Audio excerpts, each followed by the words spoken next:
તમે સલાડમાં તો મૂળા ખાધા જ હશે, પરંતુ મૂળા સાથે આવતા પાનમાંથી પણ શાક, રાયતું, પરાઠા અને મૂળાનું લોટારું શાક બહુ જ સ્વાદિષ્ટ બને છે. તો આજે આપણે પણ મૂળાની ઉપર જે પાન આવે છે ને, એટલે કે મૂળાની ભાજીનો ભૂકો, એટલે કે લોટારું શાક બનાવીશું. આ શાકને અમારા સાઉથ ગુજરાત બાજુ ભૂકો કહેવામાં આવે છે અને બહુ જ ફેમસ છે. મૂળામાં આરોગ્યવર્ધક તત્વો હોય છે, રોગ પ્રતિકારક શક્તિમાં વધારો કરે છે, ફાઇબર્સ તથા વિટામિન સી ભરપૂર માત્રામાં હોય છે અને પાચનની તકલીફ પણ દૂર કરે છે. તો ચાલો મૂળાનો ભૂકો બનાવવાની શરૂઆત કરીએ.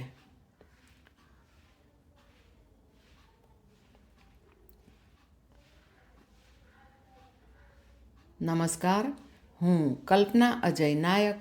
મારા કિચનમાં આપ સૌનું સ્વાગત છે. આ 5 નંગ જેટલા મૂળા છે કે જેના પાન લીલા લીલા એની સાથે એટેચ છે. તો આ રીતે કુમળા હોય ને એવા મૂળા લેવાના, જેથી એના પાન પણ કુમળા હોય. તો હવે આ મૂળા અને પાનને અલગ કરી લઈશું. અને આ મૂળા સાથેના જે પાન છે ને એનો ઉપયોગ કરીને આપણે ભૂકો બનાવવાના છીએ. બહુ મોટા અને કડક તથા જાડા હોય ને એવા મૂળા નહીં લેવાના. આ રીતે પાતળા અને થોડા કુમળા હોય ને એવા પસંદ કરવાના. તો જુઓ, આપણે મૂળા અલગ કરી લીધા છે. હવે આ પાન છે એની દંડી કોઈક સાધારણ જાડી હોય ને તો એને થોડી કટ કરી લઈએ અને અલગ કરી લેવાની. અને પાનને આપણે બારીક રીતે ચોપ કરી લઈએ.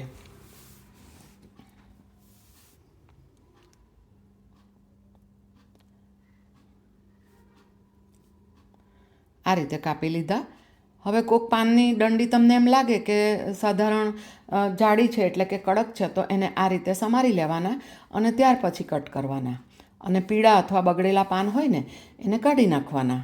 અને આ અગાઉ મેં દૂધીનો ભૂકો, મેથીની ભાજીનો ભૂકો, લીલા કાંદાનો ભૂકો, મિક્સ ભાજી અને વેજીટેબલ્સ ઉમેરીને ભૂકો, એ બધાની રેસીપી ચોક્કસ માપ સાથે આ ચેનલ પર પોસ્ટ કરેલી છે.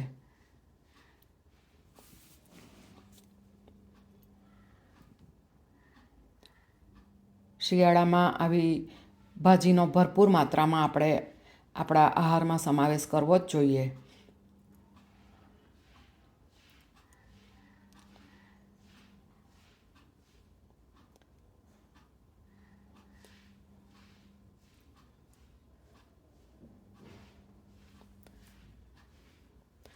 તો હવે એને આ રીતે બારીક કટ કરી લઈએ અને ત્યારબાદ 2 થી 3 વખત એને પાણી વડે સારી રીતે ધોઈ લેવાના અને નિતારીને બાજુ પર રાખીશું.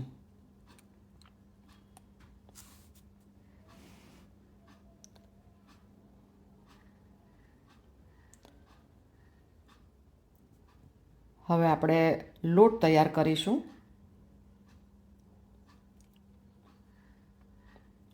તો આ અડધો કપ ચણાનો ઝીણો લોટ છે.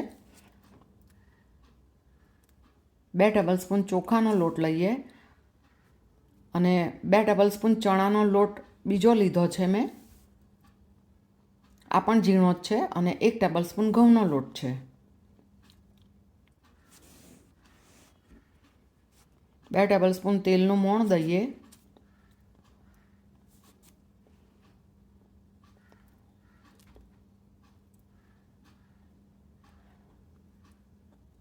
હવે 2 ટેબલસ્પૂન સાધારણ મોળું હોય ને એવું દહીં લીધું છે. 1/2 ટીસ્પૂન હળદર, 2 ટીસ્પૂન ધાણા જીરું અને 1 થી 1.5 ટીસ્પૂન લાલ મરચું. લાલ મરચું મારું થોડું વધારે તીખું છે એટલે આદુ મરચાંની પેસ્ટ હું થોડી ઓછી ઉમેરીશ. 1/2 ટીસ્પૂન ખાંડ છે કે જે બિલકુલ ઓપ્શનલ છે, પરંતુ આ રીતે થોડી ખાંડ ઉમેરશો ને તો આપણે દહીં પણ લીધું છે તો સ્વાદ બેલેન્સ થશે. અને સ્વાદ અનુસાર મીઠું ઉમેર્યું અને હવે બધું સારી રીતે મિક્સ કરી લીધું. તમે જોયું ને કે કેટલા ઓછા અને ફક્ત બેઝિક મસાલા જ ઉમેર્યા છે, છતાં પણ આ શાક એટલું સ્વાદિષ્ટ બને ને કે તમે ખાતા જ રહેશો.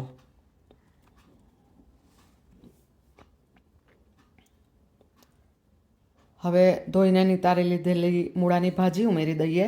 અને આ રીતે તમે કોઈ પણ લોટારું શાક બનાવો ને ત્યારે ભાજીનું પ્રમાણ વધારે લેવાનું અને લોટનું પ્રમાણ ઓછું રાખવું. તો ભૂકો બહુ જ સોફ્ટ બનશે અને સ્વાદિષ્ટ બનશે.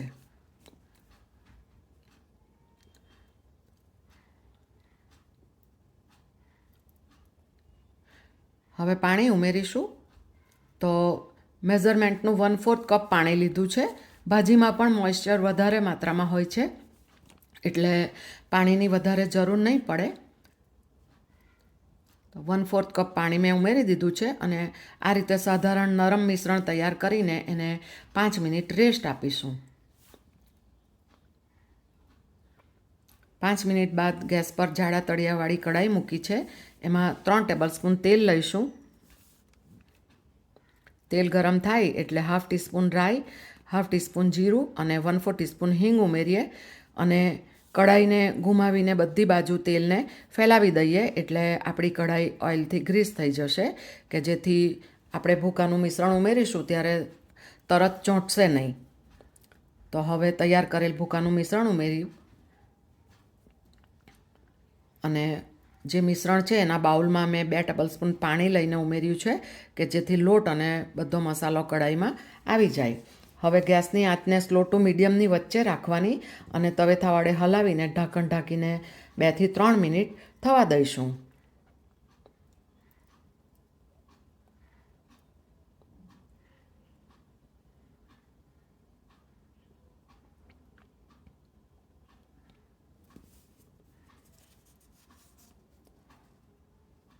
ત્રણ મિનિટ બાદ ઢાંકણ ખોલીને તવેથા વડે ભૂકાને હલાવી લઈએ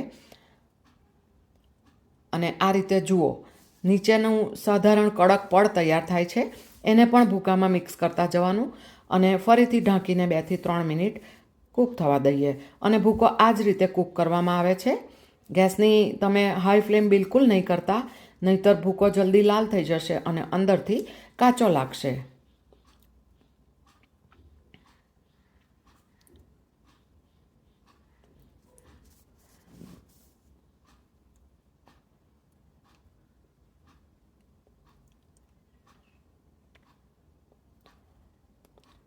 હવે મેં અગાઉ બતાવ્યું ને એ મુજબ 2-3 મિનિટ બાદ ફરીથી 3 વાર હલાવી લીધું હતું અને હવે તમે જુઓ કે ભૂકો કૂક થઈને છૂટો થવા માંડ્યો છે.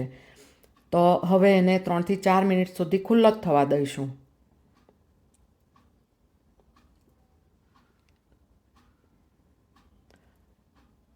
આ રીતે ભાજીના પાનનો પણ કલર બદલાઈ જાય અને સરસ છૂટો છૂટો થવા માંડશે.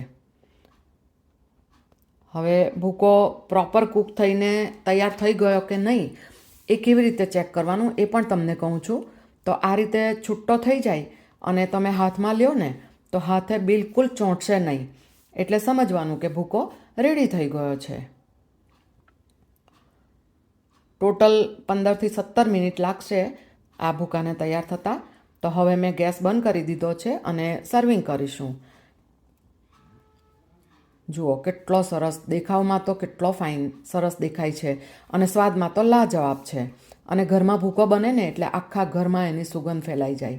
અને આ ભૂકો તમે ચા સાથે એકલો પણ ખાઈ શકો અથવા રોટલી ભાખરી સાથે પણ ખાઈ શકો.